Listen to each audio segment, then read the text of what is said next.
All right, real quick, I'm going to detail what the identity verification process is. I know if this is your first time going through identity verification with the IRS, it is frustrating because it does add additional time on the process. But honestly, depending on how quickly you respond to this letter or get in contact with the IRS, that's how quickly your refund is going to get released.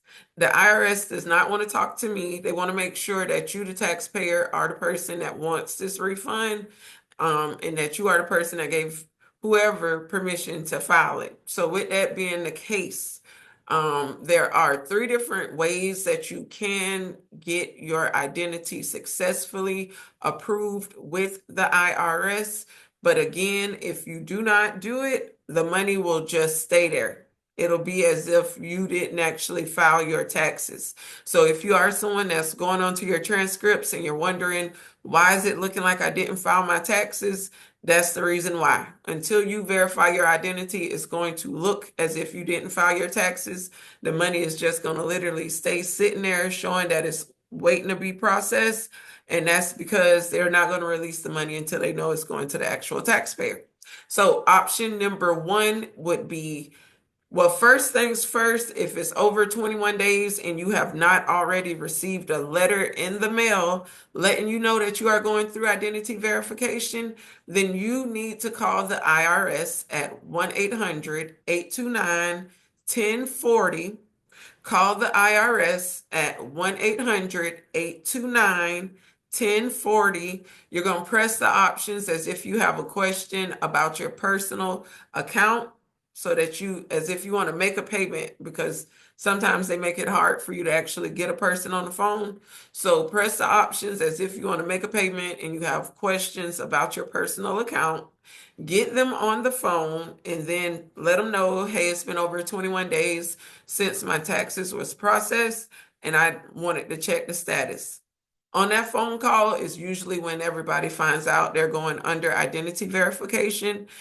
Right then and there, you're going to want to verify with them, if you have not received that letter, that your mailing address is accurate in their system.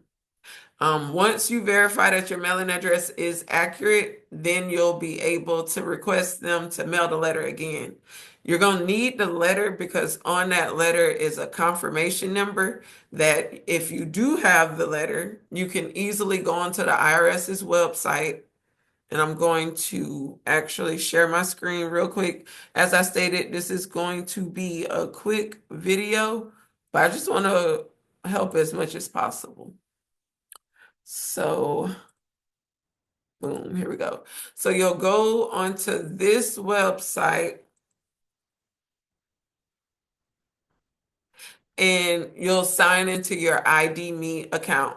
Now, if you do not have an ID.me account and you need to create one, then definitely create an ID.me account.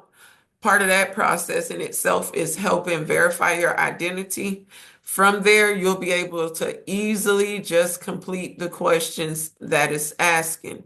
You'll see right here, it's going to tell you to make sure you have the letter with you, because it may ask for you to put the confirmation number from that letter into the system. And then it'll also ask for you to have a copy of the tax return that was filed nearby, because it may ask you what was your AGI. So you'll look on your tax return, you'll see what the AGI is, and you'll plug it in.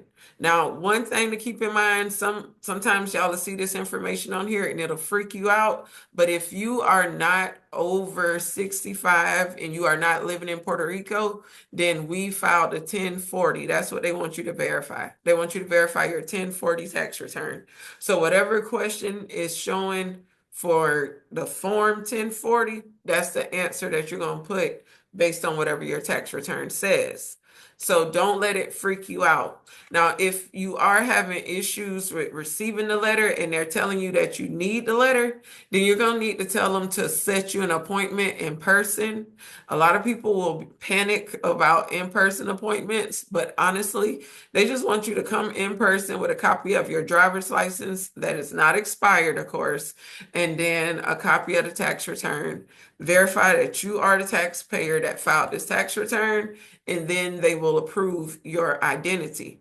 Now, one crucial step that I always suggest, for anybody is that even when you complete the successfully verifying your identity, either online, sometimes they do have the option where you can verify your identity over the phone, but if not, if you have to verify your identity in person, listen to them tell you in that moment, okay, good, you're good to go. And then you're going to wait maybe 3 days later and call back and just verify in their system.